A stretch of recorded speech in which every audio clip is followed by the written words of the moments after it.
Imagine the North Atlantic. Cold wind, gray water, a shoreline somewhere in the mythic past. No kingdoms yet, no flags, no nations, no borders carved into the earth by ambitious men. Just the sea, the sky, and 3 wandering gods, Odin, Honir, and Lothur. They walk along the edge of the world and find something curious. 2 pieces of driftwood, ash and elm. Not kings, not warriors, not chosen bloodlines, just wood washed up by the sea.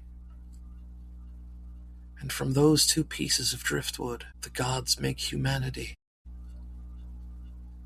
Odin gives breath, Honir gives mind, and Lothur gives warmth, blood, and color. And from those 2 beings, Ask and Embla, come every human being who has ever lived. Every tribe, every nation, every culture, every person listening to this show right now. So it has always fascinated me when people try to turn heathenry into a religion of racial hierarchy. Because if you take the myths seriously, the very first thing the gods did was create one human family. Which makes the next part of this story very strange. Because sometimes the greatest threat to a community doesn't come from outside enemies. It comes from people inside the house trying to rewrite the story. You ever notice something about hate? It almost never shows up wearing a villain's cape. It shows up polite, measured, reasonable even. It says things like, maybe we should hear them out. Maybe we can rehabilitate them. Maybe it's just conversation. And before you know it, the line between tolerance and cowardice starts to blur. Tonight, we're going to talk about racism in pagan spaces, about universalism, and about the strange idea that confronting hate is somehow worse than tolerating it. And about a moment in 2023 when I found myself defending the radical idea that racist pagan organizations shouldn't exist. This is I Am Heathen, and so can you.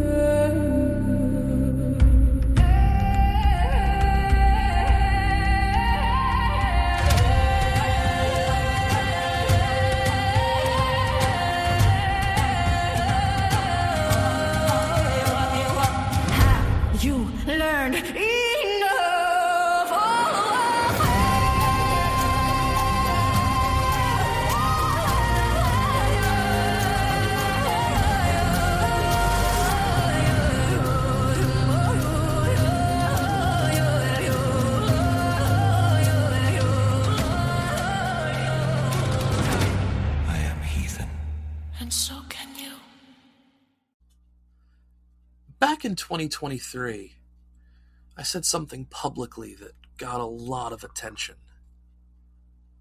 The words left my mouth like a hammer.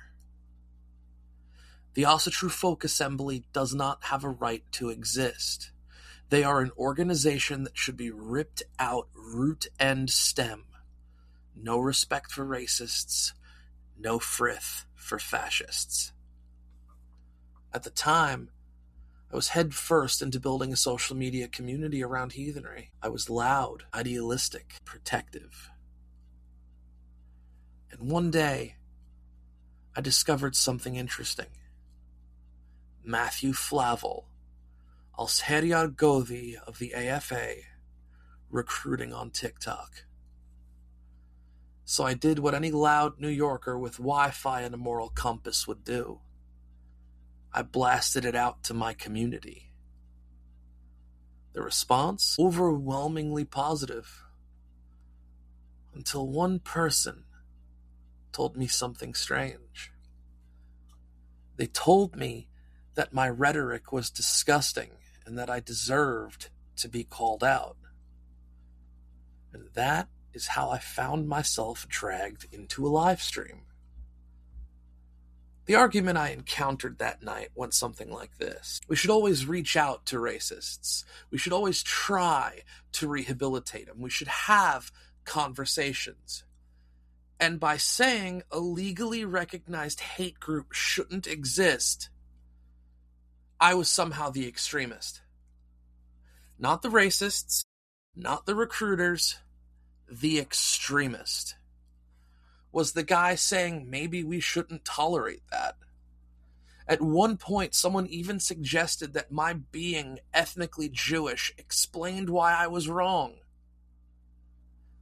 Let's make one thing perfectly clear. I'm not anti-racist because I'm Jewish. I'm anti-racist because I believe something radical, something ancient, something deeply heathen. Human dignity matters. Every person deserves it. Full stop. I'll be honest. That live stream stuck with me. Because when people you look up to defend ideas like that, you start asking uncomfortable questions about your community, about your faith, about whether the spaces you thought were safe actually are. And sometimes the answer hurts, because clarity usually does. Let's zoom out again. Back to the beginning. Back to Ask and Embla. 3 gods walking along a shoreline. 2 pieces of driftwood at the birth of humanity. Not tribes, not nations, not races. Humanity. So when someone tries to twist heathenry into a religion of racial hierarchy, they're not defending tradition. They're arguing with the creation story. I mean, the myth goes further than that. In the poem, Rigsthula, Heimdall walks the earth disguised as a traveler. He visits 3 households. From those households come the 3 social classes: thrall, carl, and jarl. But notice something important. Those differences are not racial. They're roles, laborers, farmers, leaders, different responsibilities with different lives, but still the same humanity. Still the children of Ask and Embla. Still the children of Ashnelm. The myth never says one group is more human than the other. Here's the uncomfortable truth that I'm going to unceremoniously drop in your lap. Racist heathenry isn't ancient. It's modern.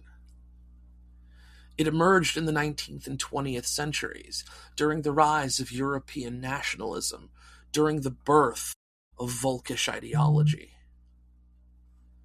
People began to retrofit Norse mythology into racial politics. Ancient myths became propaganda. Groups like the AFA didn't inherit heathen tradition. They inherited bad anthropology and worse ideology. All right, everybody, take a minute to let that sink in. We got something special to talk about. Before we return to the fire, before we return to the gods and the arguments of men, I want to tell you about a different kind of story, a darker one, a quieter one. There is a podcast new to the Blackthorn Podcast Network called The Archivist's Collection, and it begins with a simple idea. Somewhere beyond the edges of the world we know, there exists an archive, a place where impossible stories are gathered, stories of cursed cities, forgotten rituals, voices whispering through time, and the terrible things that wait patiently in the dark corners of human history. Every episode is another file pulled from the shelves, another account of something that should not exist but does. The Archivist's Collection is a horror anthology podcast designed to chill, thrill, and scare the hell out of anyone brave enough to listen. These aren't campfire stories. These are the kind of stories told after the fire is burned out, when the night is quiet, and you start to wonder whether something might be listening with you. So if you enjoy cosmic horror, strange history, and the slow, creeping dread of the unknown, you can find it wherever you listen to podcasts. Just remember one thing. The stories in the archive were never meant to be forgotten. They were meant to be found. And once you open the file, it's already too late. There's also a word in heathenry that gets misunderstood. Frith. Frith isn't blind tolerance. It's reciprocal peace. Peace that exists because everyone inside the community honors it. If someone enters a community carrying hatred, they are the ones breaking frith, not the person confronting it. I've been a universalist pagan since I embraced this path, and it is as a universalist pagan that I will die. My table has a rule. It is not open to those who are out loud and proud in their hatred. The Havamal teaches us to stand up for what we believe, and yes, I see the irony. Einar out here hating the hateful. But if our lore means anything, we are the children of ash and elm, the same sacred origin. So, let me ask you a few things. Should every pagan be responsible for rehabilitating racist pagans? Do pagan hate groups have a right to exist? If someone in your community leans into racist rhetoric, do you challenge it or do you coddle it? If I care about someone, I will help them grow. But if they refuse to grow, I will walk away. My energy is precious to me. My huger should remain intact, and I should not waste that energy on helping someone who refuses to be helped. I hear this defense all the time. He had a rough life. He struggles with his mental health. Pain explains behavior. It doesn't excuse it. I had a therapist once say to me, your mental health may not be your fault, but it is sure as hell your responsibility, and hardship is not a license to dehumanize others. I don't know how many other ways I can frame that. Racism, bottom line, full stop, full disclosure, has no place in paganism. Not in heathenry, not in any spiritual path that claims to honor dignity and community. Universalism isn't a weakness. Drawing boundaries against hate isn't intolerance. It's the bare fucking minimum of moral responsibility. Now, before we close tonight, remember the shoreline. 3 gods, 3 pieces of driftwood, ash and elm. And from them came every human being who has ever lived. which means every ideology of racial superiority, every myth of blood purity, every hierarchy intended to divide humanity is arguing with the very first story our gods ever told. The gods didn't create races, they created people. And that, my friends, is all the time we have for today. Tune in Thursdays. In point of fact, tune in all Thursdays at 7 a.m. Eastern Standard Time for all your heathenry-related drive time content. If you want to connect with us on social media, you can find us on Facebook at I Am Heathen. You can find The Common Hearth on Facebook and TikTok at The Common Hearth. And if you'd like to connect with me on a more personal level, you can find me on TikTok at Einar Blackthorn. Now, I am always one to stand on ceremony here. If you've got a drink, raise it with me and repeat after me. Hail the gods, hail the folk, hail the ancestors, hail the spirits, and most importantly, hail yourselves. Now, if this episode resonated with you, challenged you, or somehow made you reflect on the communities you're a part of, then you're exactly the kind of person this show is for. Be a mensch, like the episode, share it, leave a comment, and join the conversation. Because silence has never defeated hate. This has been I Am Heathen, and so can you.